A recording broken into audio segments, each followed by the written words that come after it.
Everyone thinks the housing market is either crashing or exploding in Metro Atlanta. Spoiler alert, it's doing neither. But what's really happening might surprise you. Today we're slicing through the noise and we are digging into what's really happening in the Metro Atlanta housing market as of Q2 of this year. I'm going to tell you exactly like it is and what it means whether you're buying or selling, or maybe just stalking the market from the sidelines. No jargon, no hype, just pure facts so that you can make the smartest move. My name is Kelly Allen with Kelly & Co. and I'm a realtor here in the Metro Atlanta area for 26 years. So here's the stat that stopped me in my tracks. 61% of the homes that were on the market in Q2 were overpriced. Yes, that is just over 6 out of 10 homes that are on the market are overpriced. And you know what happened to most of them? They sat for weeks and weeks and months and months. And then they sold for way less than they were listed for, and honestly, less than they would have sold for if they just would have priced right from the very beginning. In this market, how you start is exactly how you finish. Let's get into it. So here's where we stand.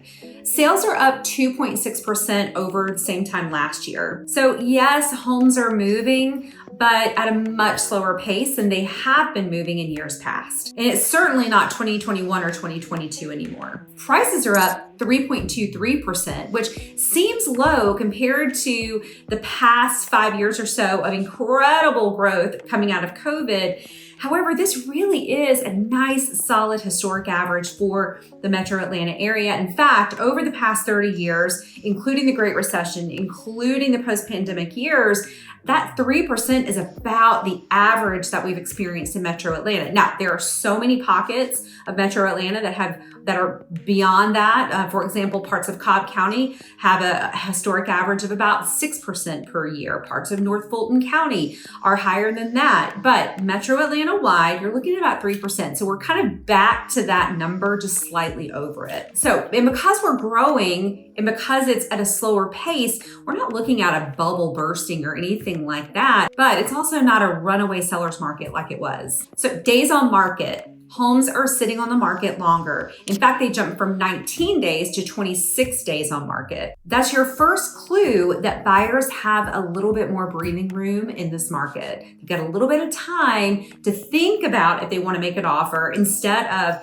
seeing the property and having to decide that same day. Inventory is sitting at about 3.5 months, meaning that if no other homes came on the market and we continue to sell at the rate we've been selling, we would be out of supply in about 3.5 months. Still not enough to call it a buyer's market, not even enough to call it a balanced market, but we are moving away from that seller's market into more of a balanced market. That's the direction that we're going. And really, this is a market where both buyers and sellers have opportunities, and we'll talk about that towards the end of this video. All right, buyers, this part's for you. Here's your reality check. Nearly 66% of the sales had some amount of seller concessions. This was likely paid towards buyers' closing costs. 40% of homes had to drop their price before going under contract. And when sellers overshot their price and didn't move quick enough into a price reduction, they sat on the market about 8.5 times longer than they would have if they would have picked the right pricing strategy to begin with, and sold for just 92.2% of their original asking price. So let's do the math. Let's say a seller starts at $500,000 and it's overpriced. That means that they could wind up selling around $461,000. Plus, you might still get some seller paid closing costs for you too. So here's your move. First of all, I want you to watch the market. If a great property comes on the market, it's still likely that it's going to get at least one, if not a couple of offers in the first 7 days and be under contract by day 8. Now, if a property is lingering on the market and it's not adjusting its price, you have to know when you make an offer, you should have some negotiating power, both off the price and in seller concessions. You've got leverage now as a buyer. And if you want a deal, patience and a smart strategy is going to pay off. Now, sellers, this one's for you. I'm not sugarcoating this. 61% of homes hit the market overpriced in the second quarter. And here's what that did to you. You lose that first wave of serious buyers that are still understand that they've got to make a quick move on a fantastic property that's priced right and looks great. You rack up days on market. And when you finally drop your price, you're now negotiating from a weaker spot. The home's priced right from day one. They're going in as little as 8 days and they're selling for at least full price, if not more. And here's the kicker.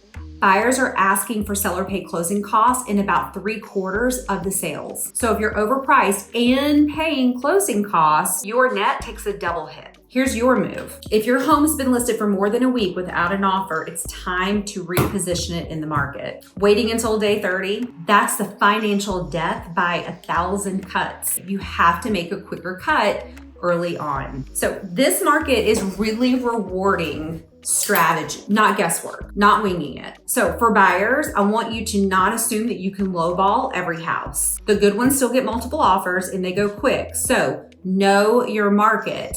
Study the market now, even if you're not in the market, so that when you are in the market, you'll know a good house from a bad one, what's overpriced versus what's not overpriced, and you'll be able to make a smart strategic move. For sellers, stop assuming that someone will eventually make an offer. Also, stop assuming that what you need to make on the house matters at all in the market. It doesn't. The market does not care how much you need to take from this house to go buy your next house. It only cares what a buyer is willing to pay for your house right now. And with interest rates still being high and a lot of uncertainty with world and US events, buyers are very risk averse right now.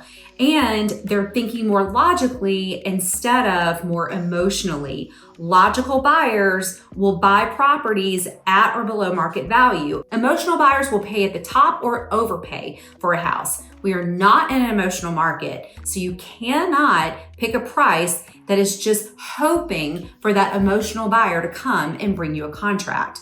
Those days are not here anymore. So if you are selling, let's figure out what the market will actually pay you right now. We'll look at the solds, but we'll also need to look at what's currently active and currently under contract. That's going to be our North Star right now when we're picking a strategy. This will help you not leave tens of thousands of dollars on the table. If you're buying, I'll help you spot overpriced listings and put together a strategy so that you can make sure that you take advantage of every dollar that you should get out of that sale, including seller concessions. Call me, text me, DM me, and let's put together a winning strategy for you. And hey, thanks for watching. If you have found this video helpful, I hope that you'll click the subscribe button if you're not already a subscriber, and leave a comment. Tell me what you're seeing in the market or what concerns or questions you have about buying in Metro Atlanta right now. I'll see you next time.